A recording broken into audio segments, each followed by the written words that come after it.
It's not Canadians that come across the northern border. The northern border crisis. No, it's people coming from other parts of the world, India, Mexico. Can I just finish what I was saying? Yeah. So that I about don't 6,000 Canadians so that I don't lose my thought. But there's not a bunch of Canadians flocking. There's probably more Americans going to Canada right now. Can I just clarify though? Can I finish talking? Yes. Thank you.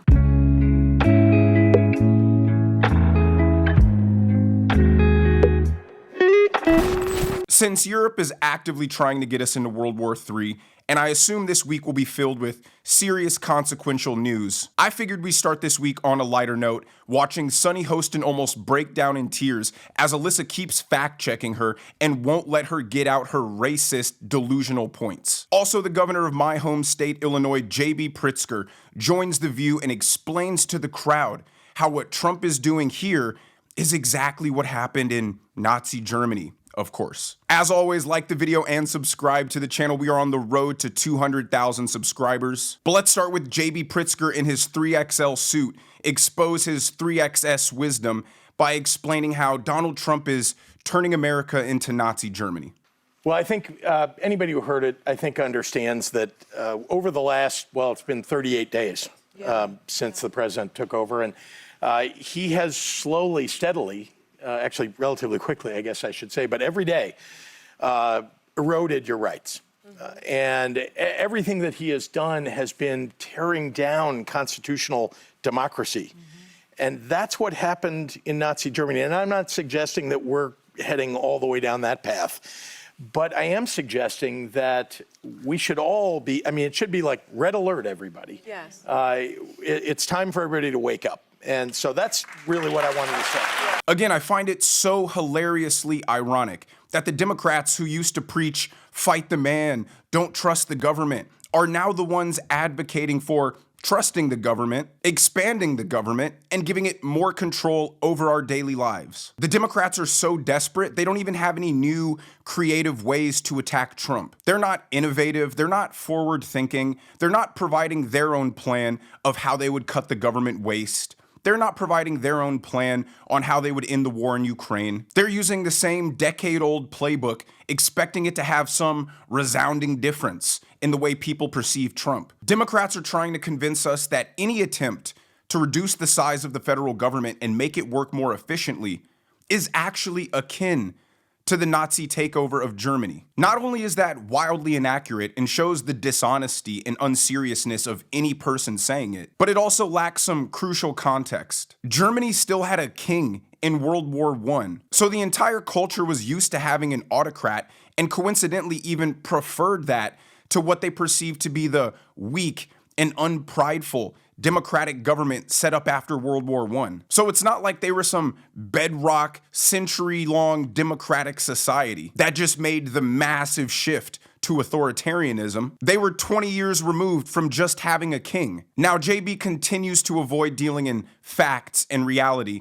and instead just fear-mongers about how scary Donald Trump is. Look, a lot of this on his part is distraction. He's trying to get, look over here, don't look at what I'm doing down the middle here. And what are they doing? They're tearing down healthcare. Literally 20 million Americans risk losing their healthcare just in the next few months. And it's not like it's just an idea. They just passed it in the House of Representatives as part of the budget. They're going to take away Medicaid from millions and millions of people. In my state, 770,000 people will lose healthcare, and these are the people who need it the most vulnerable. And by the way, many of those people, indeed about half of them, live in red counties in Republican areas. They are Republicans who are going to, and they didn't know when they voted for Donald Trump that they were going to lose their health care because of Donald Trump. They didn't believe it. They didn't, well, they didn't believe it wasn't talked about. Donald Trump on the campaign trail, and even now, says, oh, I'm not going to take away Medicaid. He says Social Security, Medicare, Medicaid, I'm not taking those away.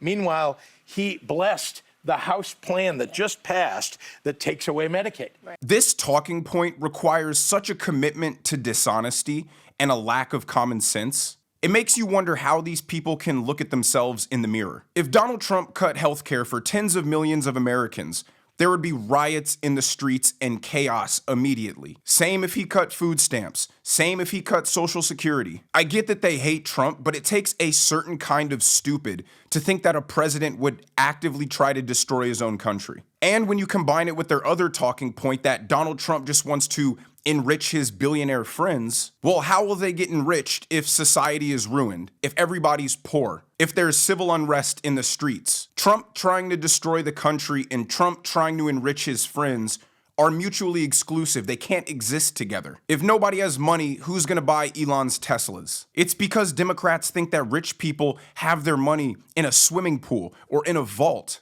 like a cartoon, instead of realizing their money's in assets like stocks and real estate. And if no one can afford what these companies provide, then it will crater the stock price, thus eliminating a huge sum of everybody's wealth. But again, that would require having just a little bit of common sense and understanding just a tiny bit how the world actually works. And we know they can't even muster that up. And Sunny Hostin proves my point as she tries to explain how the crackdown on illegal immigration is actually super racist. And this is where Alyssa starts fact-checking her. In terms of the immigration thing, I think this is not that different from what happens in Europe. You can have this sort of golden visa through real estate in places like Portugal and Spain and Greece. A lot of the Caribbean. So this would be the most expensive golden visa. But I think what's fascinating to me is that, yes, he ran on immigration, and he ran really on the southern border, because we know we also border Canada, and that's actually the largest border. But they're not really going into Canada and looking for those Canadian people that are kind of jumping back and forth. This is a misnomer. It's not Canadians that come across the northern border. The northern border crisis, no, it's people coming from other parts of the world, India, Mexico. But there's not a bunch of Canadians flocking. There's probably more Americans going to Canada right now. That's not true, because I spoke to Governor Whitmer about it. But that was a misunderstanding. Can I just finish what I was saying? Yeah. So that I don't, 6,000 Canadians so that I don't lose my thought? So Sunny has this delusional narrative in her head to justify her racist worldview. And she doesn't care how unfactual it is. She doesn't care how wrong it is. She wants to spit it out because she's so arrogant. She's so self-obsessed. She's so sure of herself, so college educated, that every single thought that pops into her head, just like a fart, must be substantive and true because she, Sunny Hostin, thought of it. Without thinking for a second, maybe the reason why there's more emphasis on the southern border as opposed to the northern border is because there's like 50 countries south of Mexico, and all these people make these long caravan marches up to the southern border. She doesn't think for a second maybe it's because the country that borders us to the south is run by cartels who have a vested interest in trafficking people, drugs, and weapons through the southern border. She doesn't think for a second that maybe it's because Canada's a more stable country, and so people aren't coming to America to work $5 an hour jobs because that's significantly better than the alternative at home. And Alyssa's trying to explain this to her, trying to help her, trying to stop her from embarrassing herself on national TV. So this is where Sunny continues to try to get her point out, and Alyssa keeps fact-checking her, because at this point, Sunny's stupidity just makes everybody look bad. Watch. The point is, he was all about immigration from the southern border, and those immigrants or those migrants look a certain way. So it seems to me this was never really just about immigration. It was about a certain type of immigrant. And so now we have this million, these, Can I just clarify, though? Can I finish talking? Yes. Thank you. So it's okay for Russian oligarchs to come over. It's okay for people with money to come over, but it's not okay to provide a path to citizenship for people that have been here, like the DACA recipients, for other people that look a different way. So just to clarify, because there is a border crisis on the northern border, and it doesn't get nearly as much attention as the southern. The numbers aren't as high. It is not Canadians crossing from Canada into the United States. Who is it? It is Mexico and India are the two largest places that people are coming, because they're seeing that it's actually easier than going through the cartels and going through a more secure southern border. So if they have the resources, that's what the northern immigration is. It has nothing to do with Canadians. Sunny's so mad. She's like, just let me be racist. Just let me be an imbecile. It's like she's literally allergic to common sense. And while she's happy to slam Donald Trump for his tariffs, she conveniently leaves out the reason for the tariffs on Canada, which is Donald Trump wanted them to increase their commitment to securing the northern border. So he's clearly committed to stopping the illegal crossings there, but she doesn't want to mention that because it wouldn't help her false narrative and would actually force her to have some self-reflection and realize that her worldview is completely tarnished. Oh, and by the way, on Donald Trump's stupid tariff policy, Honda just announced that it's moving a factory from Mexico to Indiana to not be affected by tariffs, but that's besides the point. Now, Alyssa's fact-checking tirade does not stop there,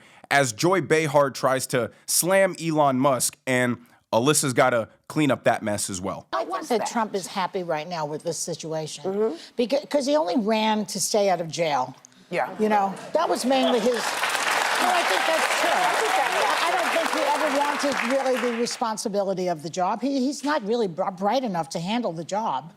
And Elon Musk kisses his butt and strokes his tiny ego or big ego, whatever it is. And he doesn't get to do, he can take a nap while the guy was not born in this country, who was born under apartheid in South Africa, so has that mentality going on. He was pro-apartheid, as I understand it. He's a naturalized citizen. Right? Now. He's a naturalized citizen. Now he's a naturalized citizen. Oh, really? How did he do that? Did he come over the border legally? He had an H-1B visa, I believe. He flew in. Yeah, he allegedly overstayed that visa. Yeah, but I think this is just perfectly wonderful for Trump. He can take a nap and let this foreign agent, an enemy of the United States, do his job. How do they let these people on TV? I mean, they're against people who legally immigrate to the United States, create companies, create hundreds of thousands of jobs. But they absolutely love the idea of a whole bunch of people illegally crossing into the country and then being completely dependent on the government to sustain them, while simultaneously complaining that the poor people of this country have a slew of problems to deal with of their own. The Democrats have this weird belief that the best and the brightest talent is flocking in droves to work in the government, when the reality is most of the people who decide to work in government are those who couldn't cut it in the fierce and competitive nature of the private sector, or they're power-hungry, corrupt individuals who want to use their position to enrich themselves. They think the government is a mechanism to create prosperity and lift people out of poverty. But America's golden age, coming out of World War II, was fueled by, I'm sorry to say this, Democrats, rich people creating factories and employing people with good-paying jobs. Now, just moments later, Joy is actually forced to read a legal note because she called Elon Musk a supporter of apartheid with having, no actual factual basis for saying that, other than he's white and works with Trump. Watch. I'm just going to say that now I'm getting some flack because I said that Musk was pro-apartheid. I don't really know for sure if he was. He grew up at that time when apartheid was in full bloom before the great Nelson Mandela fixed that. He was around at that time, but maybe he was, maybe he wasn't. He might have been a young guy, too. Might have been. So don't be suing me, okay, Elon? They're allowed to say any lie they want, but we have to be really strict. That's why this show's important.